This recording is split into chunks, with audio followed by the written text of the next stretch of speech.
to record it. It is Okay. the 13th of July. This is Rabbi Levitt, Gemora.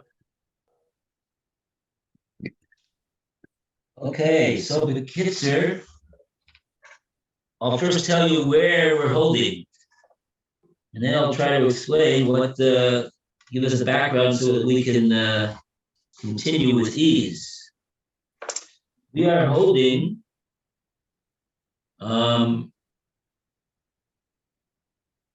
in the middle of this big Rashi on Kuf Yud Beis Amud Aleph. This is the Rashi on the big Rashi in the wide lines. If the par was borrowed to him, the Tovcha b'Shabbos, and he shechted it on Shabbos, he's going to be pater. He's going to be exempt. And okay, so I'm sorry, where are we starting from now? we are starting from Kuf Yud Beis Amud Aleph, 112a, and we're in the middle of the Rashi, the big Rashi in the wide lines on the bottom of the Amud. Right. The Dibra Maskil is Haisapar Shulalo. He had a borrowed animal that he borrowed, the Tov of Shabbos, and he shechted it on Shabbos. Says he's going to be pater. Now he's going to be pater on all the monetary obligations that over here. So, truth to be told, let's just go over the first. Phil. Phil is not here today. Oh, that's unusual. And he didn't tell us either. I hope everything's okay. Yeah, he didn't say anything to me. Okay. Speaking of that, Alan, I'm not going to come today to the shir this afternoon. Okay. Everything okay? Yeah, just something with my son came up. Nothing bad. Nothing is bad. All good. Nothing to say Baruch Dayan mess about, Baruch Hashem. Wait. Okay. So why don't we have Lou over here read this Rashi over here, and I will. Yeah, you can start from the beginning of the Rashi. Okay, Haisa para she ola lo v'tavcha b'Shabbos pater. There was a cow that he was borrowing. Yeah. And he slaughtered it on Shabbos, and he's pater.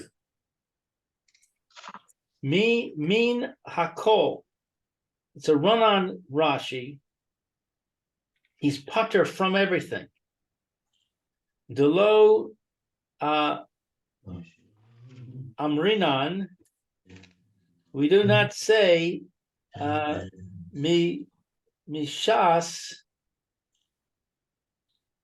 shehalo mechayev. What is mishas at the time? Yes, Phil's coming in. He's part min hakol. The lo amrinan mishas she'ola mischayev le'akarna. Yes, mishas means from the time of. Okay, so we do not say from the time that he was obligated in it. Mishas she'ila. Hakara. I don't know what Hakara is. We don't say Mishas she'ila. We don't say that from the time of the borrowership took place, Mischayev le'akarna, that he will be responsible to pay for the Karen, the principal payment for The principal. the compensatory payment for shechting an animal that doesn't belong to him. Phil, good morning. We're going over this same Rashi from the beginning. Okay, gotcha. That sounded like it once you got to the Mishah. And this is the view of Rav Papa. This is the machlokes between Rav Papa and Rava that the Gemora is underscoring over here. There's a machlokes between them in regard to a borrowed animal. When is the liability? When does the liability attach in regard to a borrowed item? According to Rav Papa over here, Rashi says, that we do not say Mishas she'ela mischayev le'akarna.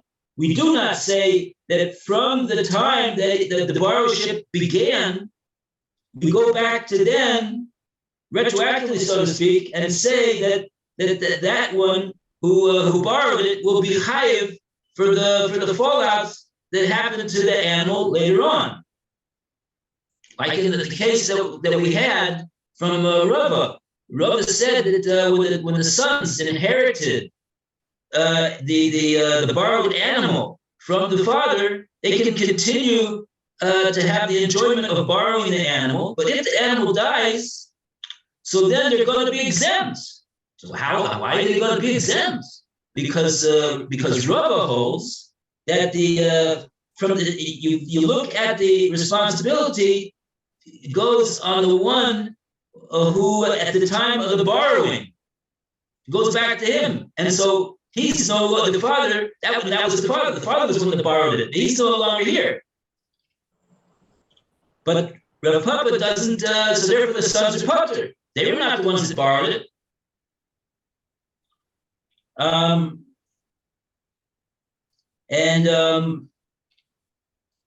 Okay, over here. Rashi is pointing out that according to Rav Papa disagrees with that. Rav Papa says, "Lo amrinu, we do not say that from the time of the borrowership began, mischayev le'akarna. There's going to be a chiyuv devolving upon on that one from the time the one that borrowed it. It goes back to the time that the borrowership began." Okay, let's continue. Ukama bereshusa afilu the malach hemos Hamavis, afilu l'malach hamavis. hamavis. So Yeah, what does this mean? This I don't know why Rashi's saying this right here, but what it means. The words are, it means to say, Kama Rishus, say that the animal is established in the Rishus, in the legal possession of the one who borrowed it. It goes back to the time of the borrowing, and this is even true as against the Malach HaMavis, meaning if the animal would die, if the animal dies, well, why did the animal die? That was the Malach HaMavis over there. And so even in that regard, we would say that it goes back. In other words, even if you didn't check it, but the animal died, we're gonna hold that one from the time of the borrowership. He's the one that's going to be liable. We don't say that. Okay, yeah, we don't say this according to Rav Papa, right? So we don't say that the borrower is liable, even if the cow dies. Well, see, if he's no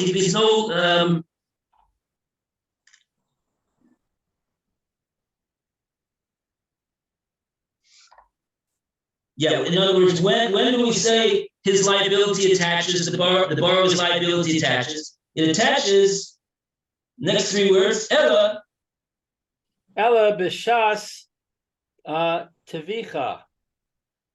Rather, at the time of the shechting. So we don't say that he's obligated from the time of the borrowing. We say he's obligated from the time of the shechting. right. Hava the gazla the Isor Shabbos Ugeneva Be'ein Ke'echad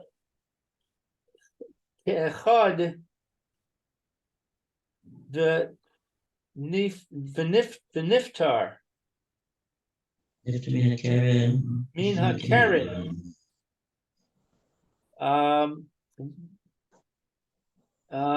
Let's see. Hava to say that if it was stolen,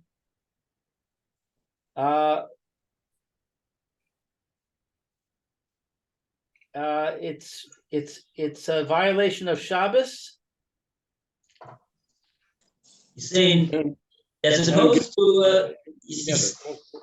Those words go together. Mishas Tevicha Hu de Gazle, the act of Gezel involved in shechting the animal is regarded as being an act of Gezel only at the doesn't go back to the time of the beginning of the borrowship, but it only is regarded as being his liability from the time of the actual Gezela, which was the time of the Tfifa. And therefore, Isser Shabbos U'Geneva Boin Ke'echad. Therefore, the Geneva, he's switching the words Geneva and Gezela, okay, and Shabbos come together. Boin Ke'echad, they come together at the same time. So it's like he stole it on Shabbos. He checked it on Shabbos, and he stole Right? it on Shabbos. The shechting is the sealing of the animal.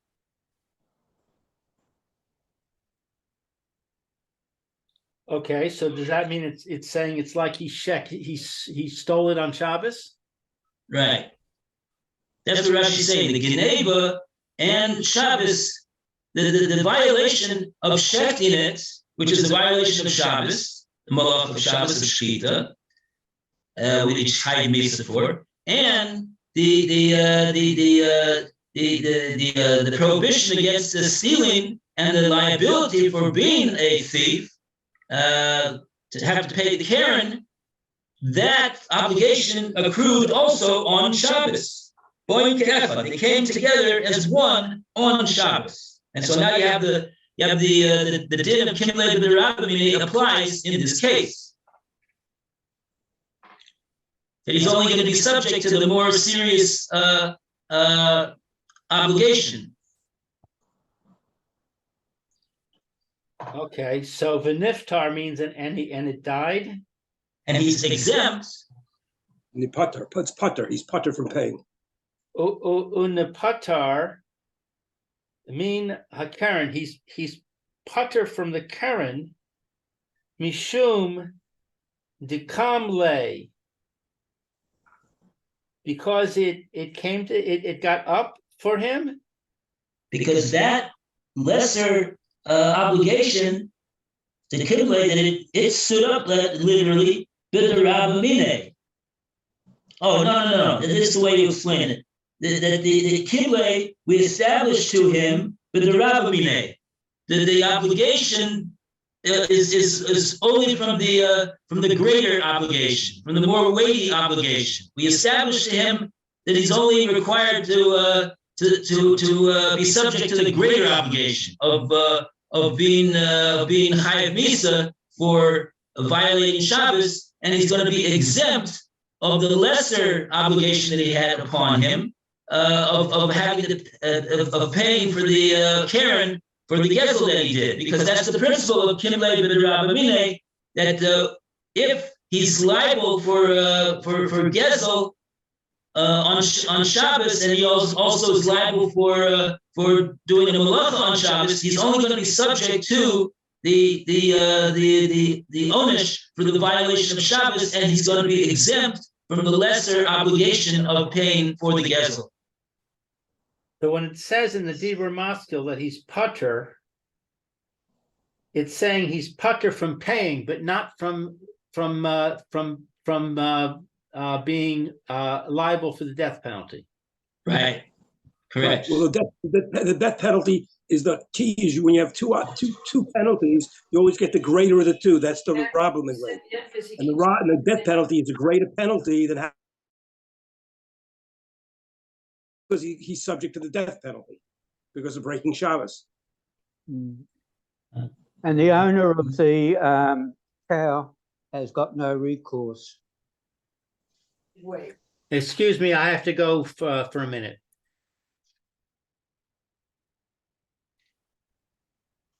So the owner of the cow has got no recourse. Is that right? Yeah. Oh, all right.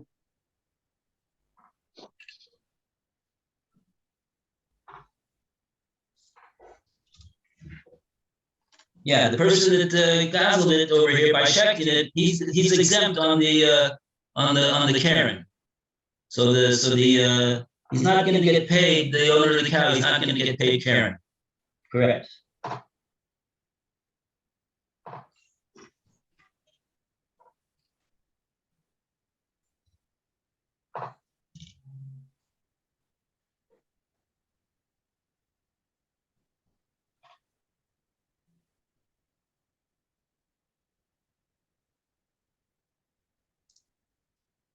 Okay.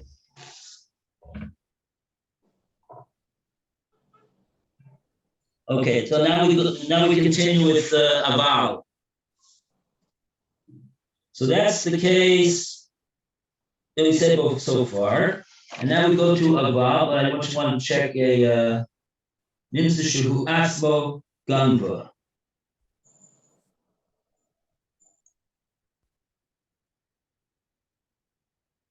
Oh, no, I'm sorry. We're up to uknasa. Uknasa lek. In Knasa, and it's amounting to a fine leka. There isn't. The ha'ain kefil, there's no kefil. The low arba for chamesh is have a 4 or 5 payment. Ella beganav atzmo, only with the thief himself. Shiganav mebedabal, who stole it from the house, because he didn't do that. Only the ganav stole it. He didn't do that. He's only a borrower we're talking about here. And so therefore there's no kefil and there's no arbon for chamesh. Let me see where I am.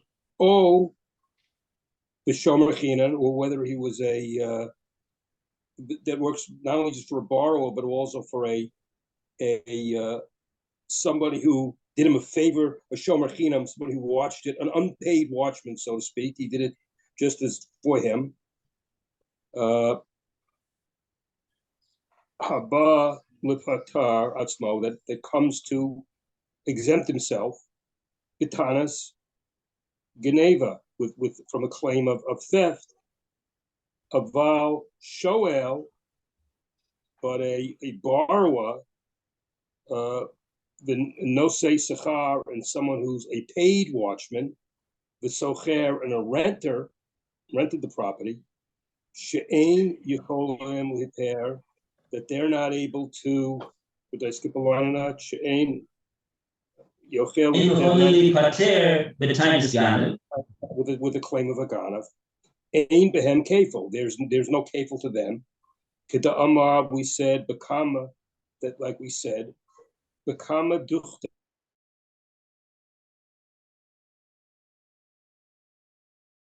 Said the shomer chinam, with the shomer chinam, an unpaid watchman, shekain mishalem, that does pay tashlume kefil, that does pay tamluk kefil.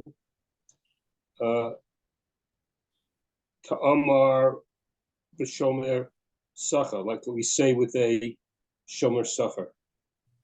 Okay, so the point what Rashi is saying over here is that there's four types of shomrim. There's four types of people that are responsible to guard an item that they've been entrusted with. And right, what are the four?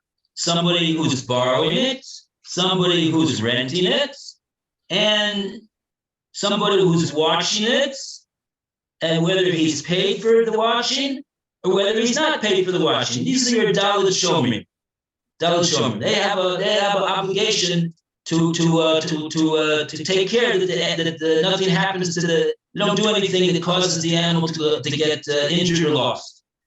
So what Rashi is saying over here, he's explaining why it is that this Shoel is not Chayav and Kefil. He's not Chayav and Kefil because he doesn't qualify for as being there's only two people that ever have to pay kefil, says Rashi. Who are the two people? The first person that's got to pay kefil is a ganav. And who is a ganav? Somebody who steals it from the house of the owner. That's a ganav.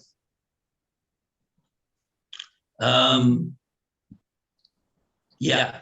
So this borrower, he didn't steal it from the house of the owner. The owner entrusted the animal to him. And then when he checked it, okay, he's a goslin. We call him a goslin. We call him a mazik. He's going to be chayav to pay Karen, unless he's chayav bisa for doing the shechita on Shabbos, like in the situation over here. But kefil, says Rashi, kefil doesn't enter into the picture over here in regard to a shoel. There's no possibility that a shoel will ever be chayav to pay kefil, because number one, he's not a ganav who ganved it from the house of the owner.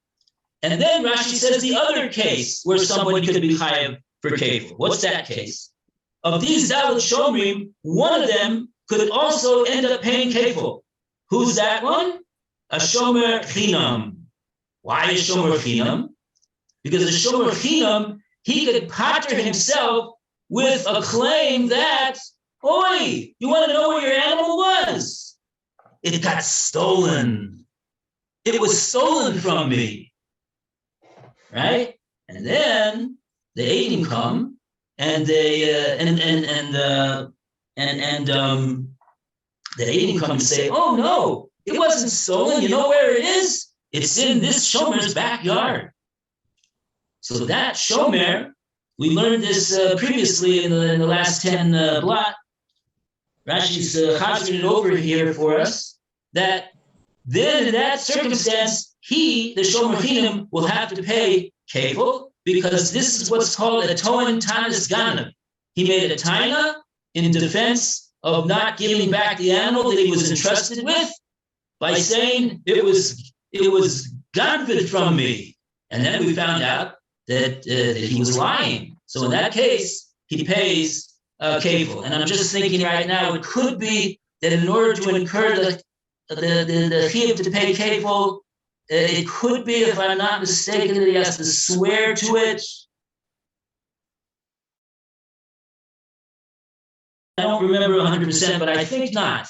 I think the swearing falsely, that is in a different case, and he'll pay kefil even if he didn't swear to it. The swearing is immaterial to the chiyuv kefil. And so these other three shomrim, they cannot pater themselves with a claim that it was stolen from them.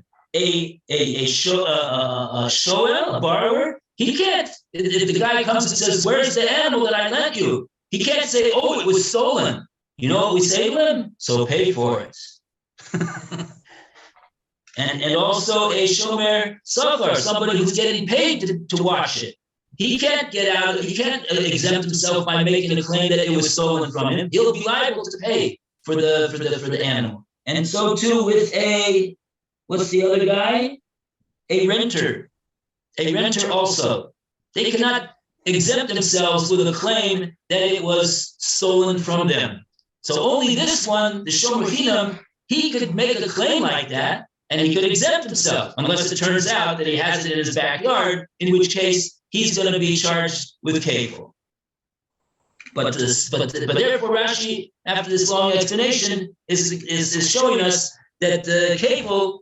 You want to know why this guy is not chayav kefil? Because he doesn't have a din of a ganav. He only has a din of a gazlan, and the only thing that he would have to pay would be the keren. And accordingly, the keren he's going to be patur on because of the principle of cumulative Rav Mina. He's going to be subject to the more weighty penalty of being chayav bisa. And Roy wants to know, so what's going to be with this poor owner? He's not going to get paid back for his animal. That's Hashem's business. Maybe he stole this amount from the borrower before, and now Hashem is settling the score. Huh. Okay. Now, that was the first part of this long thing, and now we go to the next part of this long thing. So this is the beginning of the next line after the two dots. We're still in Rashi. She'im ein geneva, ein tficha, ve'ein mechira. Lo garsinim le. Oh, okay. Okay. And we go back to Lou. You want to take over the reading?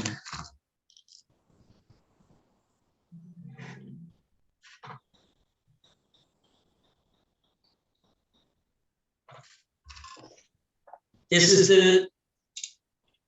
the beginning of the line of the first word of the line is she'im. It's 1, 2, 3, 4 lines down from the bold letters b'Shabbos Potter.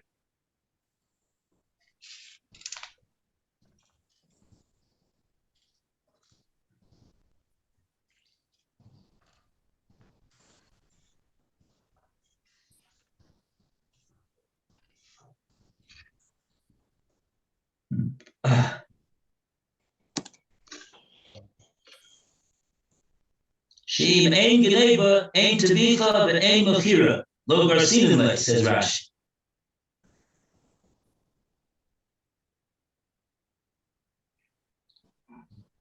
You see it, Lou?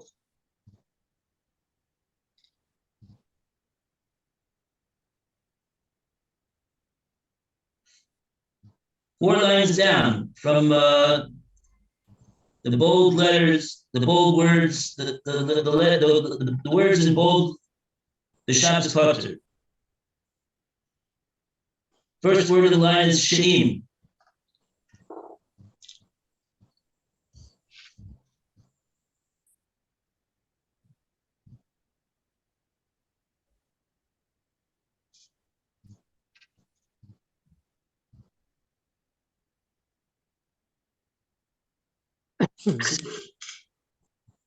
See where we are?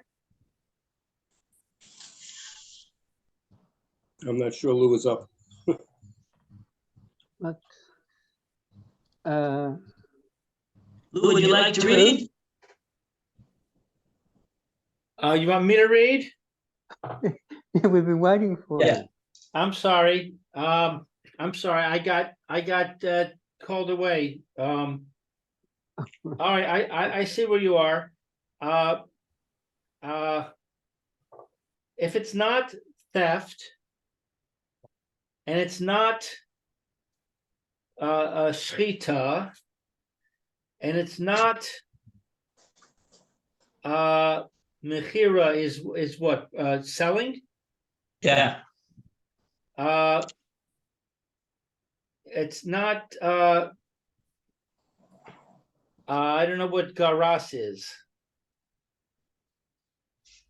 We don't course this in the text of the Gemora. Lo garsinim le. Ah, This phrase that we just got through saying says Rashi, lo garsinim le. We don't have it in our text. okay. Ve'enan she meinan kan, and we don't hear it here. We don't derive it from here. We do hear anan. We shaminan. We hear kan here. We hear from here. Ube kas vos ubekasovos v'chein perash lanu. And the explanation is written for us. Yeah, this word bechain should read instead. Those Bahadr takes out that word and puts in bekan. Bekan pirish lanu rebenu. And here our teacher is explaining us. Im ein geneva achar shepatur, and if it's not theft after he's patur, after he's exempt, min ha keren, from paying the principal, mishum dekam le, because it's established to him, biderava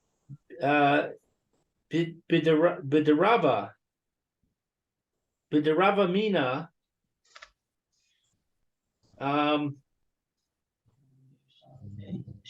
what's biderava mina?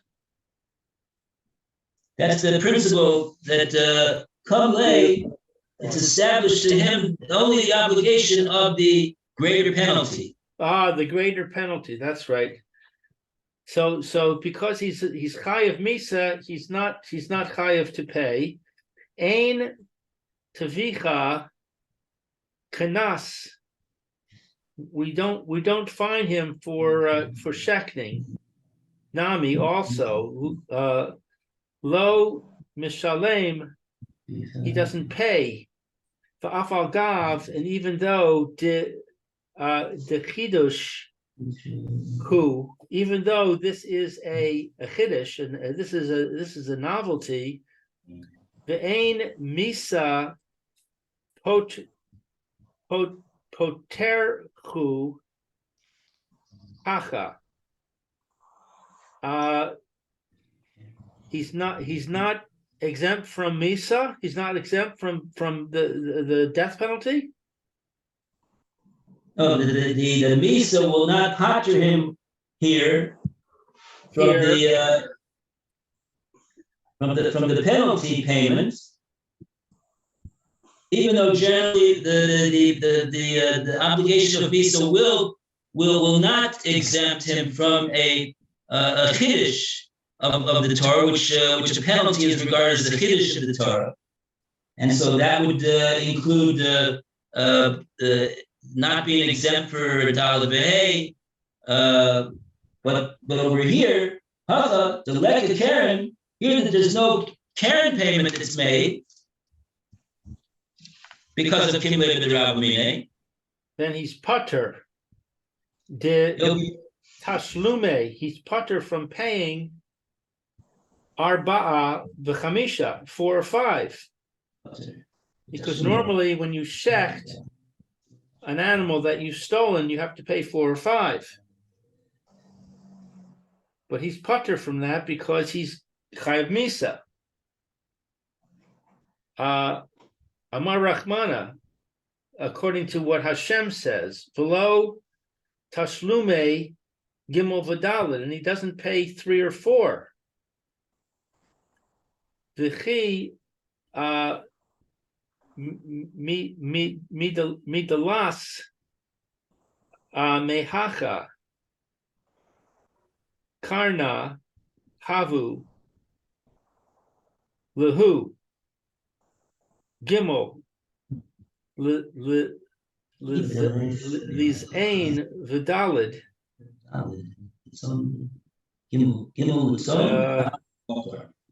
Was losing the flow here. Hashem says Yeah. he doesn't pay 3 or 4 Right. because that there is not from here a principle. I don't know. I'm lost. Yeah, well, he's getting the 3 and 4. When you think of 4 and 5, the 4 and 5 always includes the principal. So he's talking about there's not the extra 3 and 4. You don't pay the 3 and 4, even if you pay the principal, so to speak.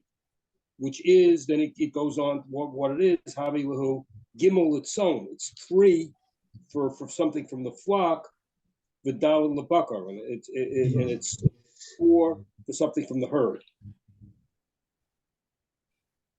Okay, so 3 The 4 for a bull or a The cow. obligation the Torah says that the penalty that one is hired to pay is the penalty of paying dalet behay, meaning for a goat or a sheep, or 5 for a cow or a bull. That's what the Torah says the penalty is, and the Gemora darshans that the Torah only means to say that only in the circumstance that you're that you're chayav to pay 4 and 5 will the Torah level a penalty of paying for the shechita or the mechira after having stolen the animal. But in a case where there's going to be an exemption, like over here, that you're not going to pay for the Karen. So then what? You subtract 1 payment from the 4 and the 5, and you end up with 3 and 4, and that the Torah has no mandate for making such a payment like that, and so there is no such a payment of paying 3 and 4 in the event that you don't pay the Karen for whatever reason. You'll just not pay the whole thing altogether, because the only penalty payment that is ever made is the payment of either 4 for a goat or a sheep, or 5 for a cow or a bull. So since in this case he's got an exemption on the Karen because of the principle of Kimle b'derabamine, so therefore he's accordingly going to be exempt from the penalty payments of 4 and 5, because it's not 4 and 5 now. It's only 3 and 4. And the Torah never said that there's any such a thing as having to pay 3 and 4. The Torah only said there's a payment of 4 and 5.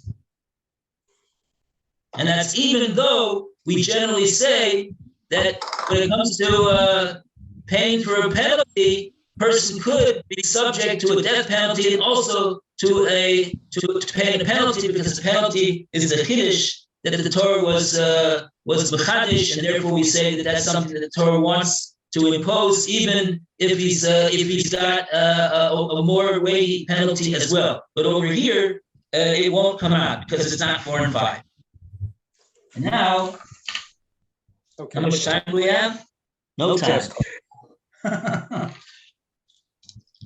Wow, this is a long, complicated Rashi. Win some, you lose Okay, some. so we're up to halftime now. So now Wow. we'll have to finish next Sunday. Next year on this. Take care. Shabbat shalom. Try and stay. Okay, thank you, Rabbi. I appreciate that. Okay, everybody do a review of this Rashi so we can go right ahead on Yom Rishon, Bezrat Hashem. Right. He's laughing. He thinks that I'm joking. Huh. No, I'm just thinking that it's beyond my ken here. It's wow. That's not the joke. In other words, that's the rule of Chazorah. You review what you know, but you can't review what you don't know. First, you gotta know what it is you gotta review. You have to have a basic level of understanding to be able to review it. Yeah. Otherwise, you're just gonna say, "I still don't understand it." I bet there's a note in the art scroll on explaining this Rashi. Take a look over there. And Yirtzeh Hashem. Okay. Have a great day, Rabbi. Thank you so much. Oh man, you too. Lou and Ellen. Okay, thank you.